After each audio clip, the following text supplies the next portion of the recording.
ये आकाशवाणी है। कार्यक्रम सामयिकी में प्रस्तुत है कोरोना वायरस संक्रमण पर स्वास्थ्य विशेषज्ञ डॉक्टर नरेंद्र सैनी से आकाशवाणी संवाददाता प्रियंका अरोड़ा की बातचीत।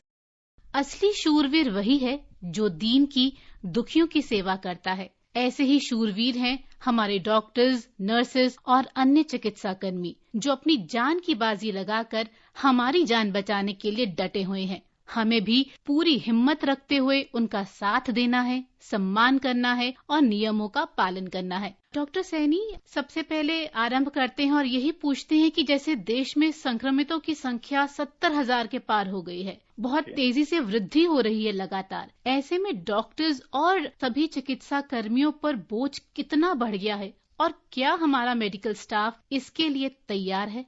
कि मैं सारे मेडिकल प्रोफेशन की तरफ से ये कह सकता हूँ कि हम सभी लोग तन मन से पूरे 24/7 आवर्स काम कर रहे हैं ताकि हम जो हमारे इंडियन लोग हैं हम उनकी सेवा कर सकें और इस बीमारी से निजात पा सकें। और मुझे पूरी उम्मीद है जिस तरीके से हमारे मेडिकल कम्युनिटी के लोग काम कर रहे हैं हम इस कार्य में सफल होंगे। मैं लोगों को और बताना चाहूंगा कि यदि आप कोरोना वार्ड में जाएं तो जो हमारे मेडिकल लोग हैं जिसमें नर्सेज हैं, डॉक्टर्स हैं, सफाई कर्मचारी हैं, जिस तरीके के कपड़े पहनने पड़ते हैं उस वार्ड में जाने के लिए, उसको पहनकर 1 घंटा भी बैठना बहुत मुश्किल काम होता है।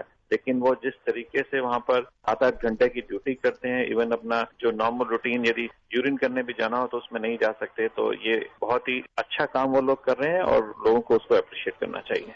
ये एक चैलेंज है क्योंकि हम सारे जानते हैं कि हमारे पास उतनी सुविधाएं नहीं हैं जितनी कि बाहर की कंट्रीज में, और वही सुविधाएं यानी कि प्रिकॉशनरी तौर पर भी जो सुविधाएं देखी जाए वो डॉक्टरों को भी नहीं मिल पाती, जैसे कि N95 का मास्क होना, PPE किट होना, और वो पर्याप्त मात्रा में हैं। अब धीरे धीरे मैं देख रहा हूँ कि जब हमारे यहाँ शुरुआत में केसेस आए थे तो PPE किट्स और N95 बहुत कम मात्रा में थे। धीरे धीरे इनकी जो संख्या बढ़ रही है और यही कारण कई बार बन जाता है इन्फेक्शन होने का।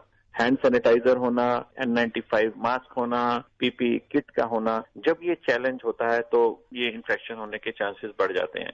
और दूसरा हमारे यहाँ पर प्रॉब्लम है कि जनसंख्या ज्यादा है तो डेंसिटी ऑफ पॉपुलेशन ज्यादा होती है।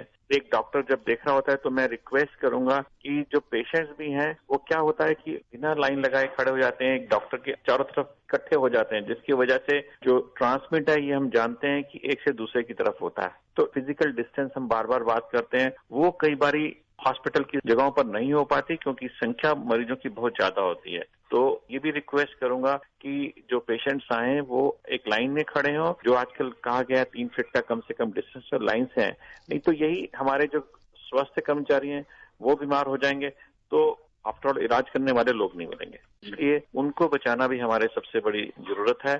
तो मैं चाहूंगा कि सरकार कोशिश कर रही है और कोशिश होनी चाहिए कि उनको सुविधाएं मिले ताकि वो अच्छे से अपना काम कर पाए। जी, ऐसा कहा गया कि अब N95 और PPE की हमारे देश में कमी नहीं है, लेकिन जब जाहिर सी बात है संख्या बढ़ेगी संक्रमित लोगों की तो टेस्टिंग किट्स की भी बड़ी मात्रा में जरूरत होगी। इसी को देखते हुए स्वास्थ्य मंत्रालय ने डिस्चार्ज पॉलिसी में बदलाव किए हैं। जैसे माइल्ड और मॉडरेट केसेस यानी जिनमें बहुत हल्के और मध्यम लक्षण हैं, उन्हें डिस्चार्ज से पहले टेस्ट की जरूरत नहीं होगी, जबकि पहले 2 नेगेटिव टेस्ट आने पर छुट्टी दी जाती थी। तो ये जो नए चेंजेस आए हैं वो क्या है और क्या इससे संक्रमण फैलने की आशंका तो नहीं बढ़ेगी? प्रियंका जी, जो ये इन्फेक्शन फैलता है ये फैलता है ड्रॉपलेट इन्फेक्शन से।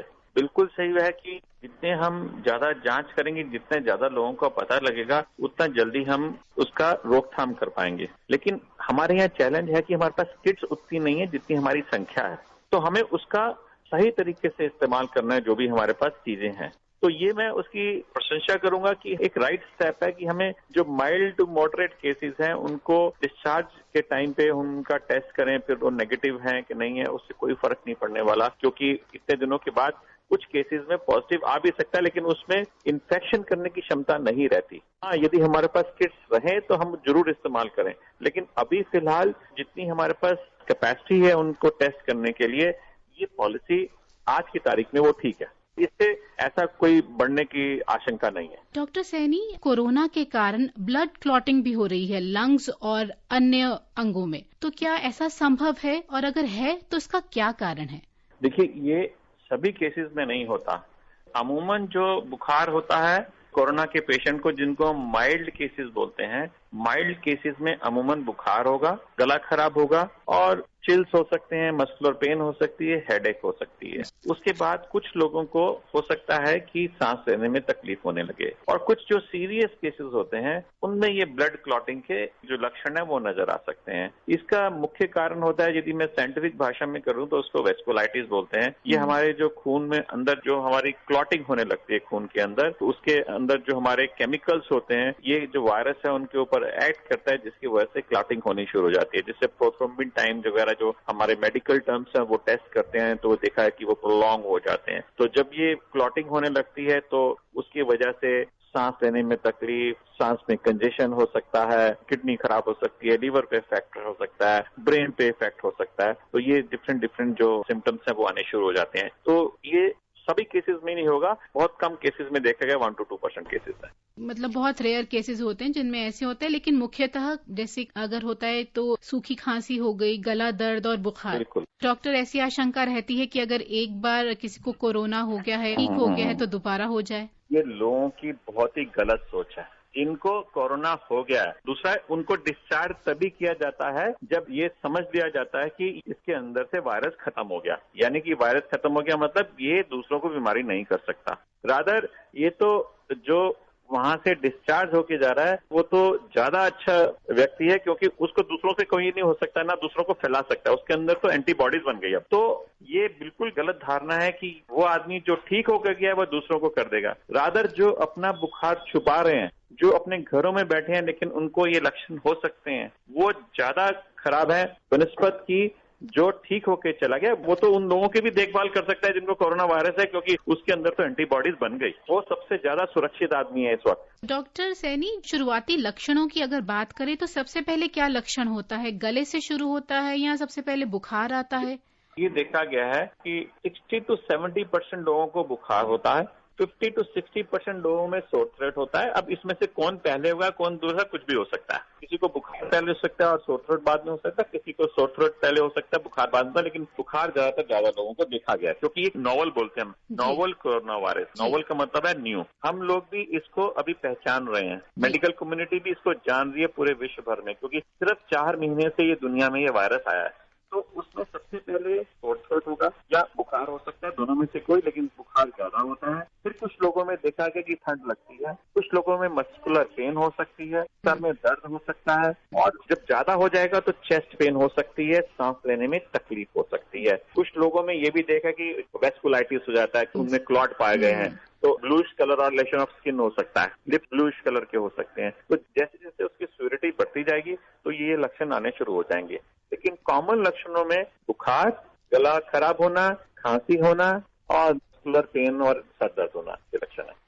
डॉक्टर सैनी, आजकल एक हर्ड इम्यूनिटी के बारे में बहुत चर्चा हो रही है, तो क्या आप इसे हमें समझाएंगे, क्या होती है ये? हर्ड इम्यूनिटी का मतलब होता है कि जैसे हमने कहा कि जब हमें वायरस हैक करता है तो हमारे अंदर उसको मारने की क्षमता पैदा होती है, जिसको हम इम्यूनिटी बोलते हैं।